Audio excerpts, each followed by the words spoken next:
Good morning, ladies and gentlemen. Welcome to my new video. This is part one of the video for today. Part two is going to be on my new channel. Make sure you check that new channel out, Multipolar World Order. And part two, I'll be discussing the top 10 reasons why USA lost the war with Iran. So don't miss that out, guys.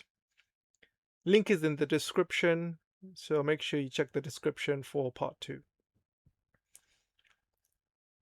So we'll start with this story. Israeli media reports that Mossad's director has removed the head of the spy agency's intelligence and its Iran division because their regime change attempts failed. So this is another story that comes out where they blame the intelligence. Do you remember the Iraq war with the weapons of mass destruction? Countless people have got away with killing millions of people in Iraq. Countless, starting with the president, George Bush. And people got away with it because they all blamed intelligence. That's their answer. Oh, bad intelligence, not our fault. We just went on the intelligence. That was the answer. And that's why so many people got away with the Iraq war. It's an easy thing to say, bad intelligence. Well, it looks like this is what Israel is doing now. Because this guy was in the meeting with Trump and Netanyahu selling the Iran war. He stood up in front of the president, Donald Trump, and he said they will last only 4 days of bombing, and then people will rise up. There's going to be mass regime change. There's going to be people on the streets, and people will welcome America.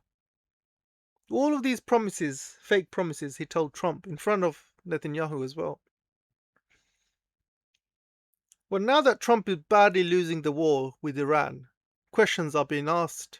Why did Trump go along with it? So Trump naturally has blamed Netanyahu, and Netanyahu has blamed Mossad. And Mossad is now blaming their intelligence lead, and they're sacking him. That's it, guys. Job done. Blame the intelligence, sack the guy, and everybody's out scot-free. Now Donald Trump can say, oh, I blame the intelligence on Iran. Netanyahu can do the same. Hegseth, Rubio, they can all do the same. Easy job. That's the answer. When the buck needs to stay at the top, buck always has to be at the top.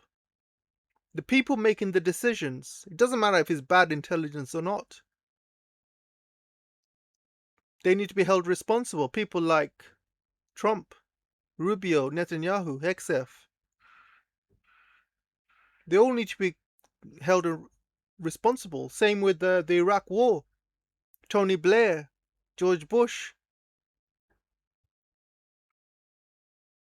And all these people making money out of the wars. All need to be held responsible.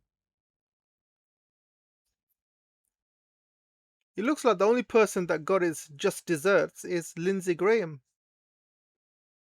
But everyone else is pretty much scot-free, guys.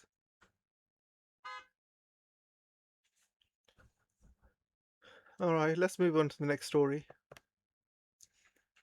So this is quite hilarious, actually. Saudi Arabia has created a new NATO, Middle Eastern NATO, with Pakistan, Turkey, and a few other smaller countries, namely Bahrain, and UAE. I'm not sure about UAE, but a few other smaller countries in the region, a few puppets. So my question is, where the hell is this coalition when their own brothers and sisters are being genocided in Palestine?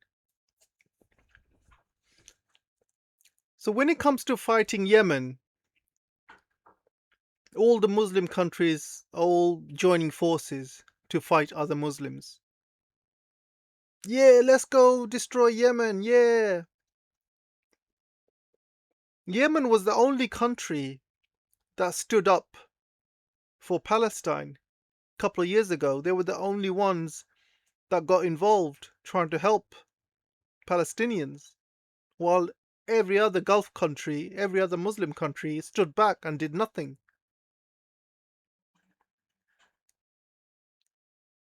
Alongside Hezbollah, at that time Iran did not join the war. So people should be congratulating Yemen and helping them for standing up for truth and justice and standing up for the Arabs that are being G-sided. But no, they want to join a coalition to fight the Yemenis because they have the balls to close the Bab al-Mandeb Strait.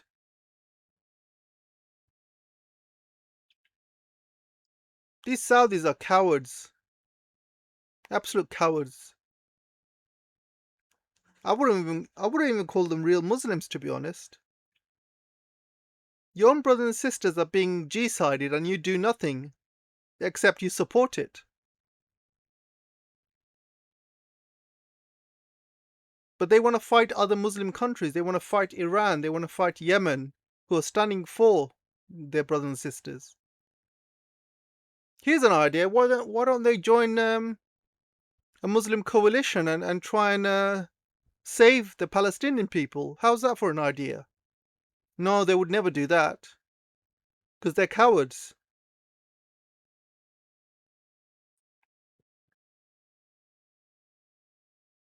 And Pakistan, I mean, the people of Pakistan are amazing.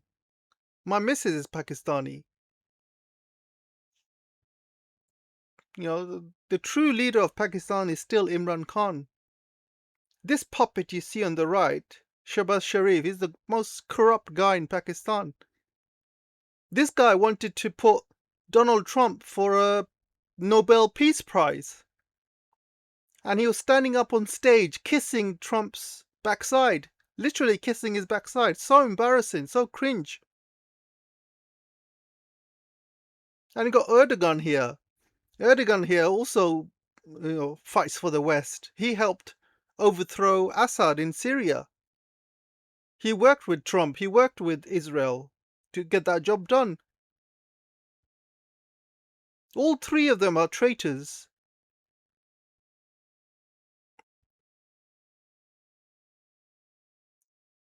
I'll tell you one thing though, this coalition or whatever you call it, is going to fail big time. Because Yemenis are not going to be easy to take down. And Iran's going to be supporting Yemen as well. So Yemen will have everything they need.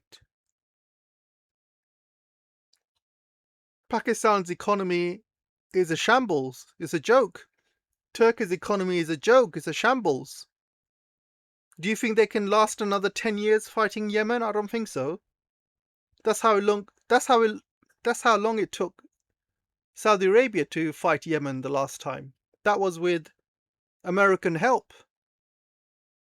When America gave Saudi Arabia unlimited amounts of weapons. 10 years and they could not take down Yemen.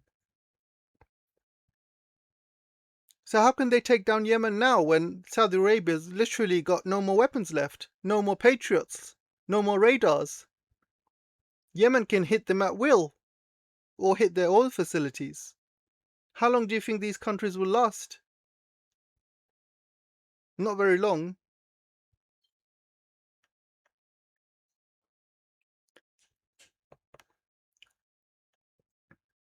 This is really funny, guys. Iran is showcasing some drones they caught from Israel.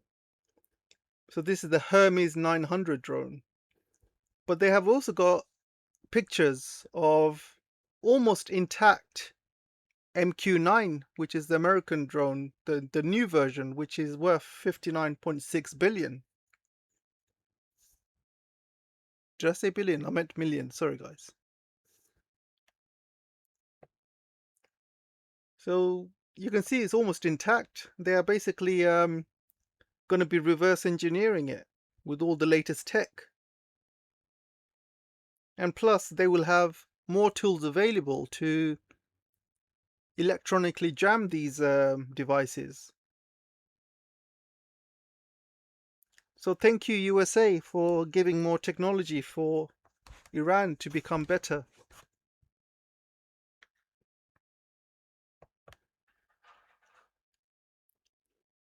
So things have been escalating recently between Saudi Arabia and Yemen. In the last 36 hours, Yemen have struck a Saudi tanker in the Red Sea, forced a second tanker to reverse, attacked 3 military bases in Yemen's sorry, I can't pronounce that, guys, apologies, killing 45 personnel, struck Saudi Arabia's Narjan International Airport, injuring 11, targeting Sayyun International Airport, eastern Yemen, struck 2 military bases in central Yemen's Maghrib Genovate. So there seems to be a lot of attacks on Yemen by Yemenis. And you can see these pro-Saudi groups running for their lives. Look at them, they're all escaping. A lot of them have been killed through drones and missiles. They do not have the same equipment, guys. They are getting armed by Saudis. And what do Saudis have? Almost nothing, because they've wasted pretty much all of it fighting Yemen in the first 10 years. And now they've got no more money left, no Patriot missiles, nothing. And look at them running for their lives, while Yemen are getting all the latest gear from Iran, battle-tested gear, homegrown equipment. They don't have to buy it from America. So those of you who don't understand what's happening in Yemen, Yemen is split into 4 or 5 parts, as you can see. So what they call the Houthis, or the Ansar Allah, who are in the Iranian camp, who are, obviously pro-Iranian. They are not a proxy of Iran, by the way. They are their own people. They are proud people, proud Arabs. They are not proxies of anyone. But Iran does help them with weapons and intelligence, maybe satellite information. And look at the rest of Yemen. Yemen is a big country. The rest of Yemen in green, these are the government affiliated forces. These are all backed by Saudis and UAE and other Gulf nations like Bahrain, Qatar, and things like that. But mainly Saudi and UAE, most of the money. And these are pro-Saudi, pro-US forces. These are basically traitors. The area at the bottom you see with the blue, these are the Southern Transitional Council affiliated forces, STC they're called. And you can see STC here is UAE backed. UAE backed STC. While the rest of you see the area in red, that is called the Tariq Saleh International Resistance Forces. It's a separate resistance force, but they are also backed mainly by UAE. But most of the green is backed by Saudi. So Yemen, I call it the real Yemen, the Ansar Allah. They want to take back as much control from the rest of Yemen as possible, even if they go up to the halfway line. What that will mean is they could control all of Bab al-Mandeb Strait and most of the Gulf of Aden. And this would give a huge headache for American and Israeli forces. And I believe this is what Yemen is doing now. They want to try and take back as much control as possible. So all of these forces there hitting the Saudi forces in and around the desert, they're going to start running back, you see. And Yemen will slowly take over, if not all of Yemen, but most of Yemen. I believe the real battle has started. And Saudi Arabia is definitely not ready for this, nor is its coalition, because they're going to have to go in for a long war. And can they afford a long war? I doubt it. Who's paying for this coalition? Saudi is obviously paying for it. But when the money runs out, what's going to happen to the coalition? What do you think is going to happen to the Pakistanis and the Turkish? They're going to run off. They're going to see their losses much higher than what Saudi is paying them. So they will just disappear. They said, you know what, this pact is not worth it for us. We're going to leave. We are losing more.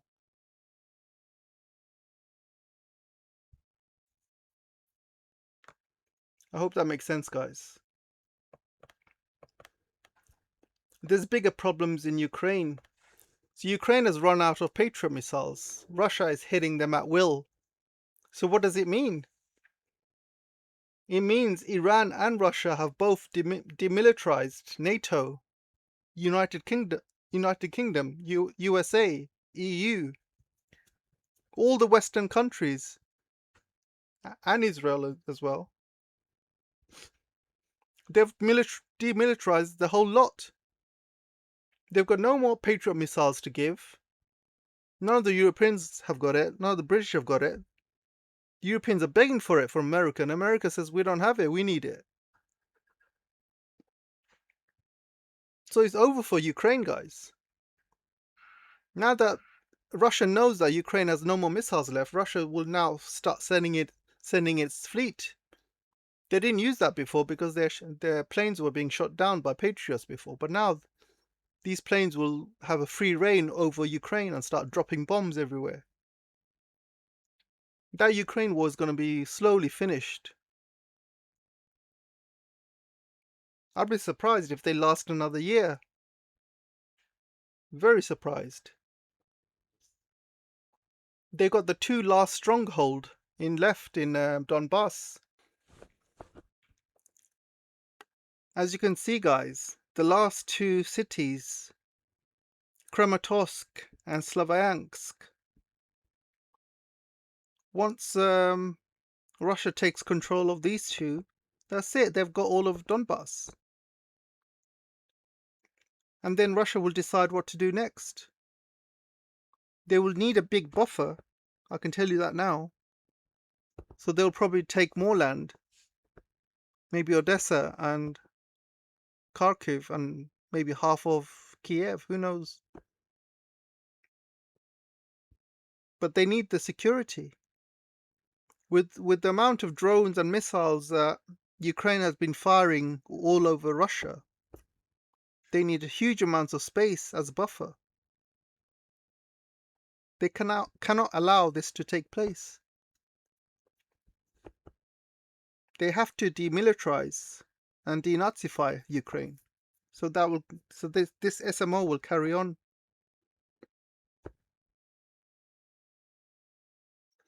And this Iran war has made things easier for Russia. So the Europeans must have been really, kicking themselves when Donald Trump started the Iran war, because they knew what was going to happen. They knew that America would use up all its missiles and batteries, anti-aircraft, patriots, everything, tomahawks, on Iran, and they will have nothing left for Ukraine. They must have realized this. But Trump didn't listen. He went ahead with it. Now he's lost Iran, and now he's going to lose Ukraine as well. He's going to lose two wars at once. All because of his low IQ thinking.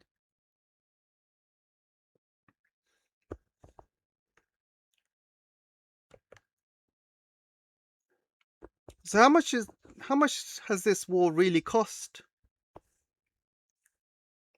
They are saying it's around 40 billion. But if it cost 40 billion, why is the Pentagon asking for 67 billion more. I think it cost more than 200, guys. If you look at all of the equipment that's lost, all the airplanes, for example,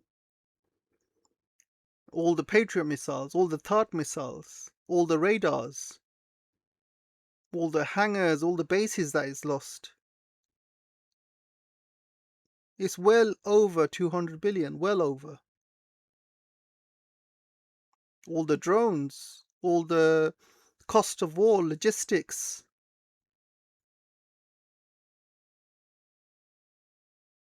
And the economic damage as well that this war is costing with the high oil price. Well over 200 billion, maybe more.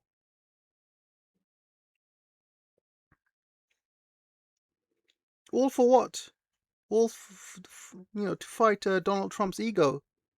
His ego wanted to fight Iran. All these old clips about Donald Trump basically making fun out of Barack Obama. He's been sending out all these tweets saying Barack Obama's going to start a war with Iran. He's going to start a war with Iran. He's going to get us stuck in the Middle East. The reason he was saying that because he didn't want Barack Obama to fight Iran and win. Donald Trump wanted to take that. He wanted to fight Iran, and he wanted to win that war. He didn't want Barack Obama to do it. That's why he didn't want Barack Obama to fight Iran back then. But if you look at his interviews further back, he was obsessed with Iran. He wanted to fight Iran. He wanted to bomb Iran. He wanted to win against Iran because he thought he could win in 1 week. And he wanted to be the wartime president and go down in history as, taking out Iran. That's what he wanted. But he lost. Now he's going to be in history books for the guy who lost against Iran and the guy who lost against Ukraine. Because he's the sitting president while Ukraine is being destroyed. Ukraine is lost while he's in his presidency. So history books will say that Donald Trump lost that war.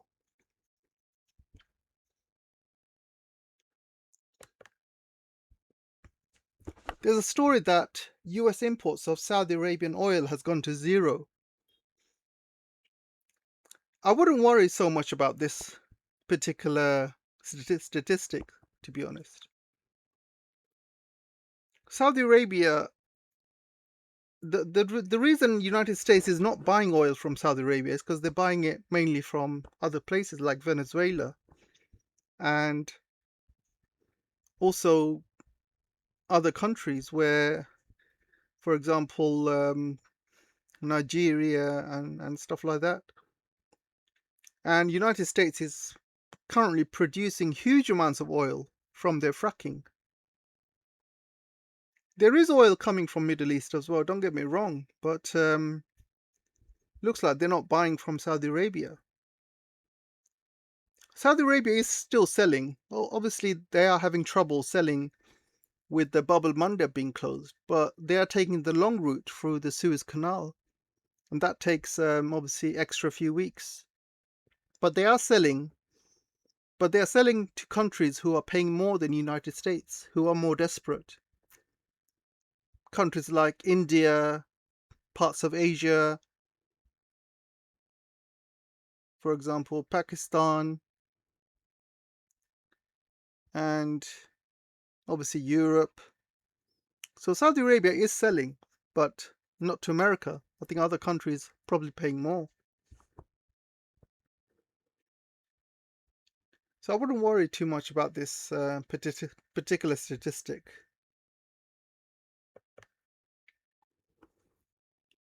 There's news that AI is being used to create the next virus. The last one they created caused such a huge disaster and killed so many people. It's surprising they are still allowed to do these things, to mess around with these stuff. I don't see anyone being arrested for the COVID. variants. Nobody's been arrested. So these people are still doing disgusting stuff like this. Why are they being allowed to do it? I think there's darker forces at play here, guys. And there's darker intentions. One of the darkest intention is from here. You can see scientists are saying they want to halve the human population. Who are these scientists? Are they scientists from a particular state in the Middle East? Starts with I. A particular state that is genociding Palestinians? So who are these scientists? And why are they saying they want to halve the human population? What are they, work for Thanos or something?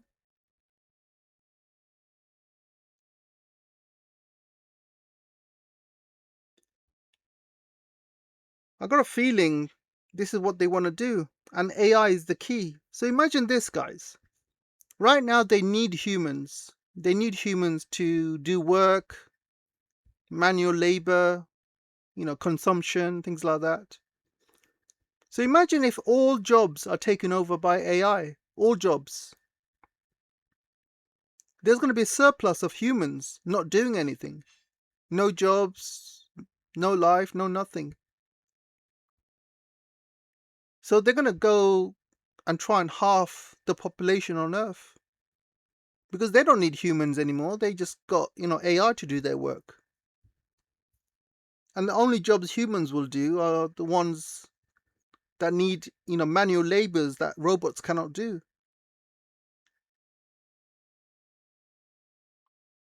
And creative stuff, maybe. But most of the humans on Earth will be doing nothing because they've got no jobs. No money, nothing to look forward to. Useless. So they're going to try and get rid of them. So how will they get rid of them? Obviously, they will start wars. They will start wars around the world. They will obviously get rid of a lot like that. But they can also release more VIRUS. That's how they will probably do it, guys. Anyway, I'll end it there. Let me know what you guys think, and I'll see you in the next video. Take care for now.